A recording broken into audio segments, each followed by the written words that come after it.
Reading with your kids.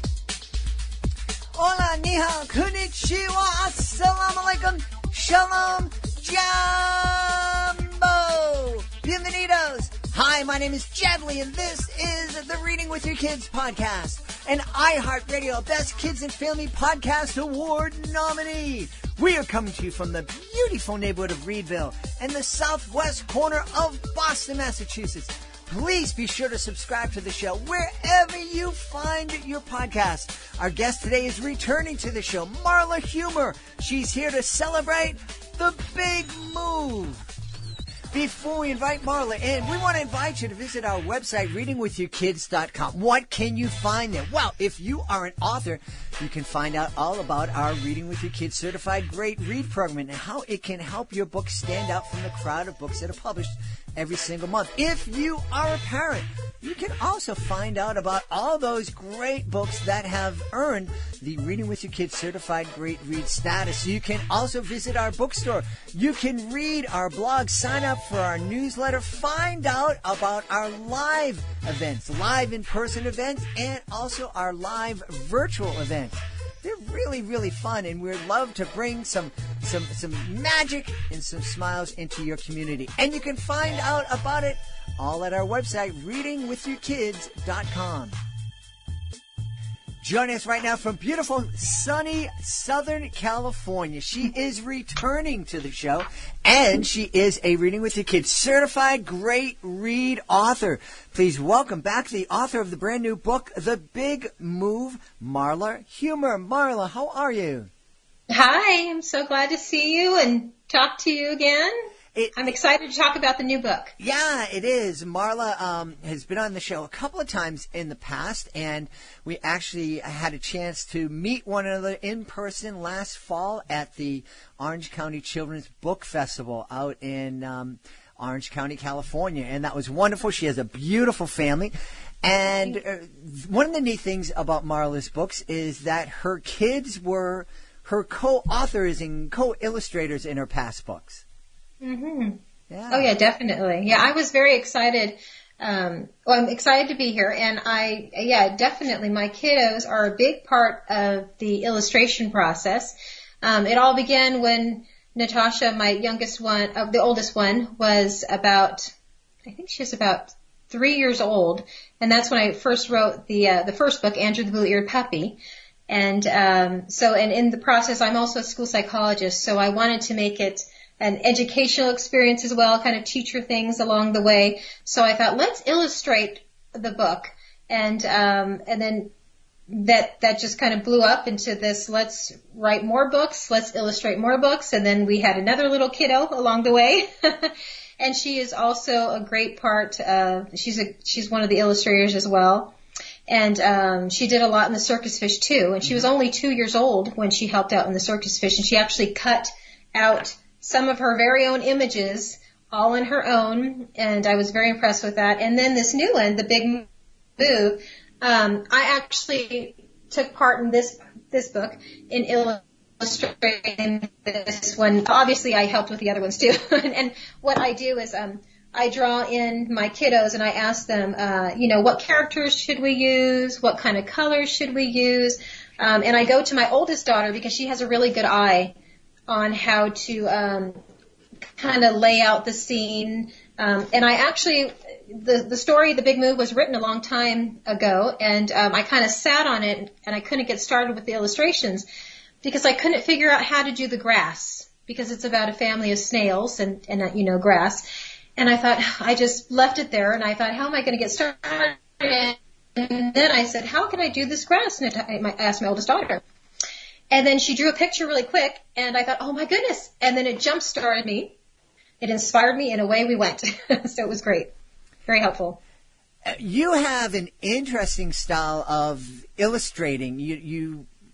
I think a lot of people, when they think of an illustration, they think of somebody painting a picture or using drawing a picture or using computer graphics.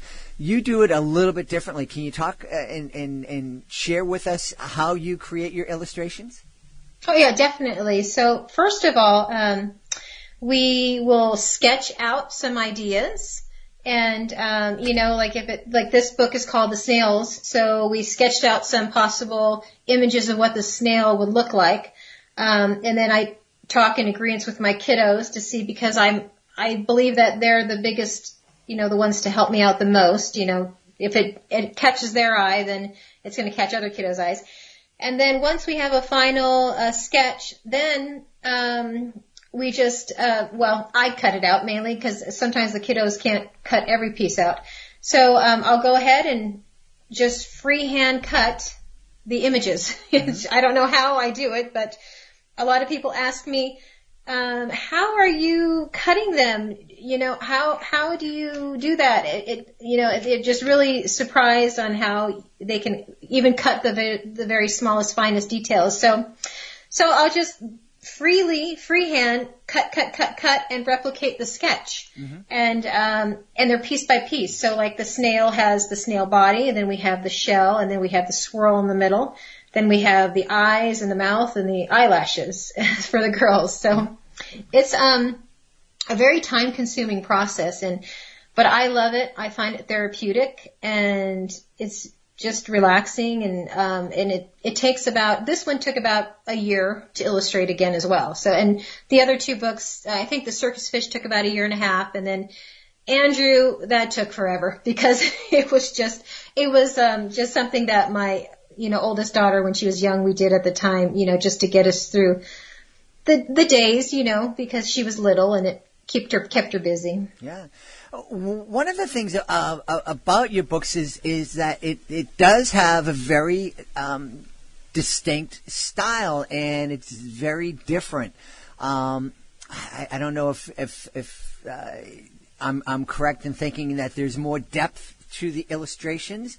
Yeah, definitely. Yeah, a lot of kids think it looks kind of like it's eye-popping, like a little three-dimensional look to it, and they're just very colorful. And I'm just so proud of this Big Move book because I really think it's our best one yet. The characters look so cartoon-like; it almost looks like a cartoon. And I had a teacher read it to a class, and they're in 5th grade, and after the story, they clapped, and they all said, where can we get that book? And so they just all really enjoyed it, and they loved the illustrations. In the past, when I was able to do in-person story times, the little kids would come up to the book, and they would touch the images. They get super close to the book because they want to see, is that really popping out? And then they find out, no, it's just flat onto the page. Yeah. Well, that's the thing.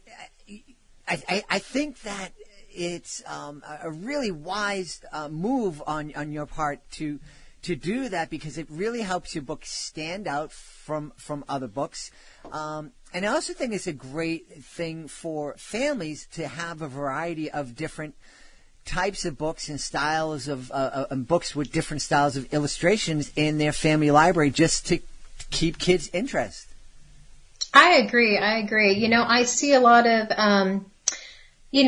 of cartoons, and then they have their own books, and they're kind of just pulling from the digital cartoon screen, right, and then pasting the image on, which is a good way to view a book. And then there's other books that are computer generated. I see a lot of them where they just kind of look like they created this illustration on a computer, and it doesn't look as, to me, I mean, they're all great, but they don't look to me as eye-catching or childlike. I guess they look more, they just look different. I think our books, everyone should have one, because I think it's just so cute, because it's so childlike, and it's so eye-catching, and it just gives everybody a good feeling. Every time I show people the book, they're amazed at how it looks, and, I just feel blessed that these images even come to my head. Yeah.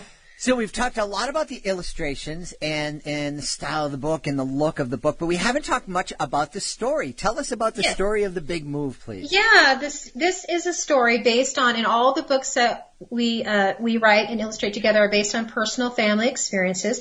And we actually moved from Northern California to Southern California.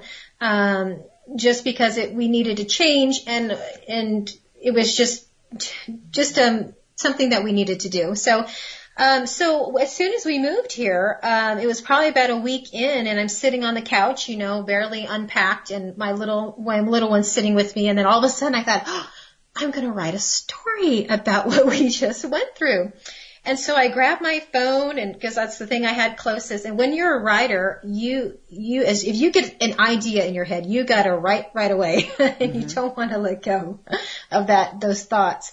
So I typed it all out. I read it to my daughter, and she says, "Oh yeah, what about this?" And then I said, "Okay." And then so we added this and that. So it's about a family of snails, and the reason why I chose snails is because when we moved here, for some reason, there were a lot of snails in the backyard.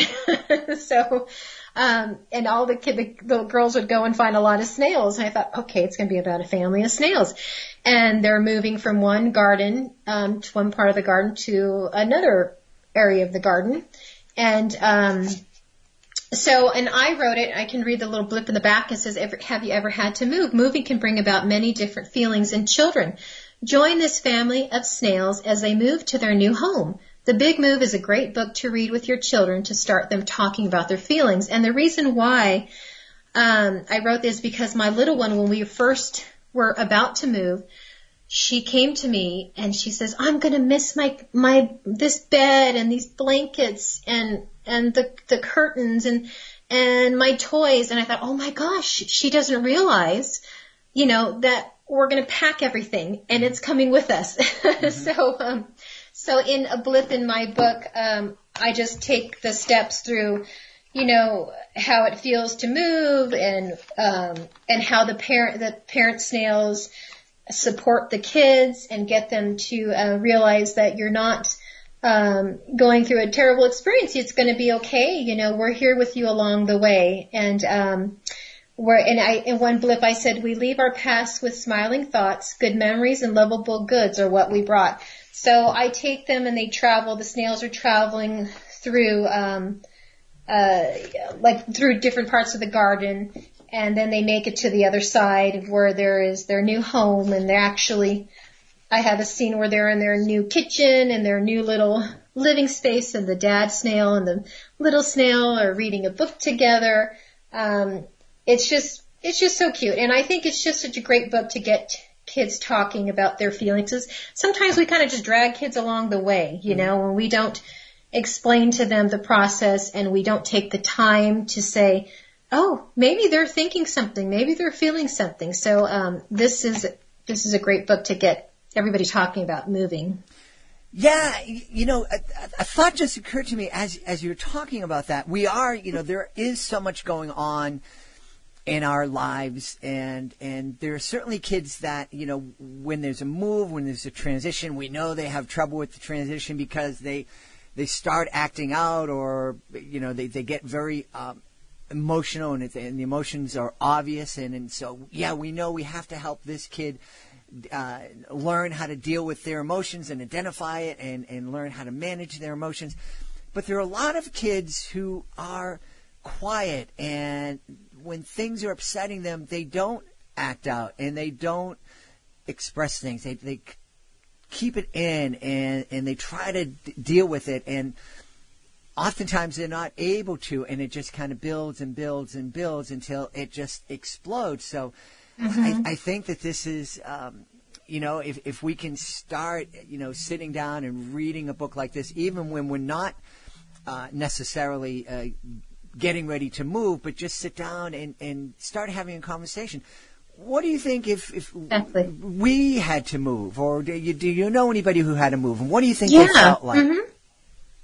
Yeah, that's great. That's actually great. Exactly. You don't necessarily have to be moving when you're specifically talking about this book, but it could be just to start a conversation. And I do agree there are a lot of quiet kids, and I do think that, just speaking from my personal experience as a school psychologist, and even personal experiences with my daughter and seeing her friends, the quiet ones kind of fall behind in school.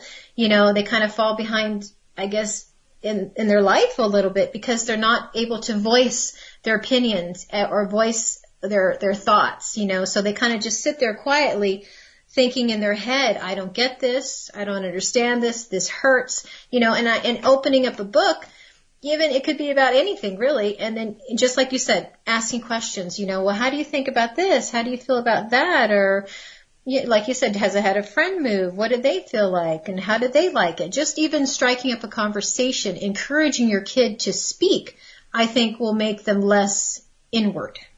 One of the things that I've said here on the show a number of times, but I don't have any degrees to back me up on this. One of the things that I feel that when we, our kids look up to their parents as we're the most important people in their lives, especially when they're young. We're the person, we're the people that they want to spend time with. They care about us and they care about what we think about them more than anybody else in the world.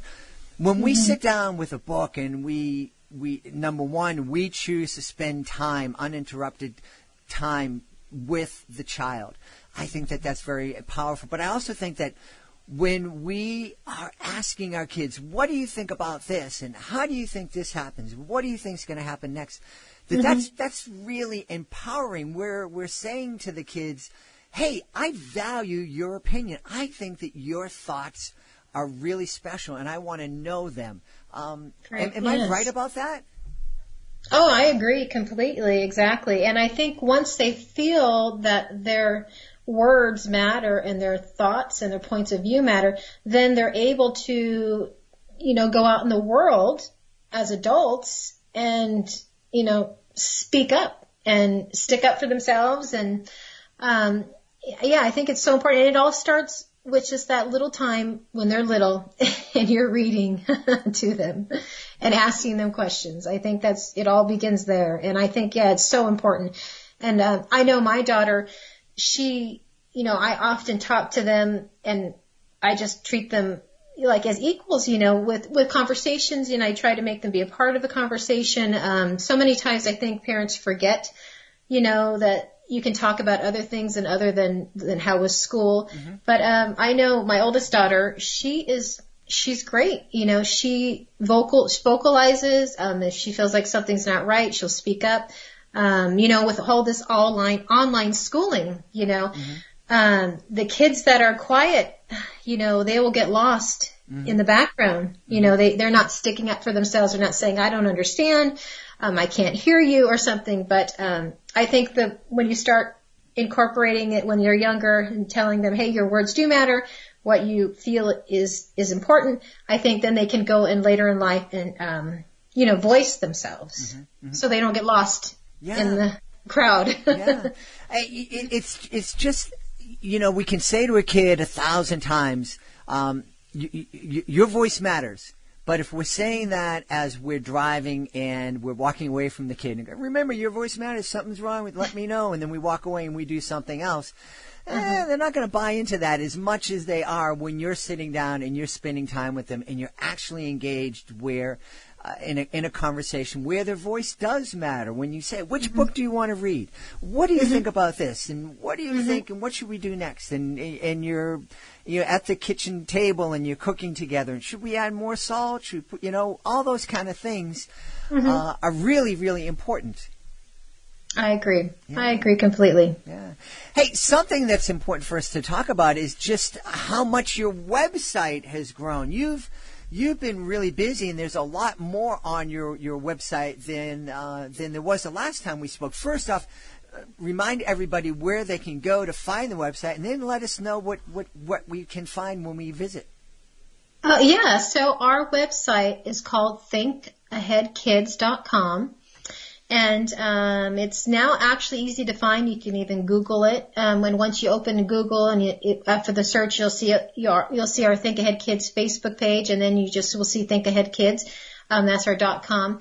And we have our books. There may just be 3, but we plan to have more and more as the years progress, because it's something we love to do. My daughter's a great writer. She has written many, many stories. So we plan on incorporating her stories onto our site as well. And then we, during this whole quarantine time, we just kind of decided to go ahead and try out some educational products. And I have a little series. It's called the Alphabet Letter Storybook Kit. It's kind of just creating your own storybook. And it's kind of an educational. Well, it is an educational product because I provide the parents a set of cardstock, and cardstock is kind of like a thick, hard paper. It's very upgrade. It's not your typical construction paper. And so I provide them with cardstock character images. So like, for example, so it is called the Alphabet Letter Series, and so we have A through Z. Right now I only have so many up because they're kind of like a test run. And so, for example, I will give them letter D, and some cardstock images of letter D, and then what stands for letter D would be a dog. So I have some cardstock images of a dog and the little cutout pieces to put the dog together. And then we have the dog house, and then we have the grass, and then a flat cardstock paper where you put all the images together. And then we also have a little writing template, and it says the dog plays so-and-so. I think he's in the dirt, or he digs a hole in the dirt, and it all pertains to the letter D. So dog and digs and dirt. And so the little writing template is there, and then the little child is supposed to trace all the words that begin with the letter D. So I guess my whole basis of this was just to, I have seen a lot of things on the internet about encouraging kids to write their own books and whatnot. And I have thought that for years, thinking of a little series to help kids write and illustrate their own book. And as a matter of fact, a couple of years ago, I actually taught a little class in the city I live now, and it was there to teach kids how to write and illustrate their own book. And I use these same things that I'm selling on my website. So, and at the end, you have A through Z, so I would hope that the family would purchase all of them, and then eventually, once they put all their pieces together, they'll have their own little book to read together at the end. So they could sit down and read the book themselves, and the kid will feel so great, knowing that, oh my gosh, I put this together. Like right now, I have my 4-year-old. She is the one that helps me test them out, and she puts them together. And once she has the scene put together and she does the writing template, she just feels like she created her own artwork, and we will display it, and she's so proud of it. And I just think it's a wonderful thing. It's just a matter of making sure that we get out there and tell people about it, like now. Yeah. And then also on our website we have the newest thing is my oldest daughter created. She created some bracelets, and so we have that on there as well. And they're just beautiful bracelets, and I think everybody should check them out as well because it was her own design, her own idea, and that's what my website's all about. It's about supporting kids and making it all about products that kids would be interested in. Well, that's it. Yeah, there's some really neat things, and I'm just imagining, the pride, the empowerment that a kid could feel when they create their own book, and and especially if it's something that you're doing together. That's really, creating memories that will last a lifetime. Yeah, I agree. Well, we've had a great time speaking to the author of The Big Move, the latest book from one of our certified great read authors, Marla Huehmer. Marla, thanks so much for being with us again. Oh, thank you. And then I did want to interject one last thing on The Big Move. Mm-hmm. We have activities in the back of the book, and we also have a song. It's called Snail Punch, and it can be found on Spotify, and you just type in the word Snail Punch. And I wanted to make sure I shared that because the person that helped me create it is Kate Russell, and she's a great country music artist over in this area. And so she helped me. She sang the song, and she provided all the instrumental background, and we are very proud of it.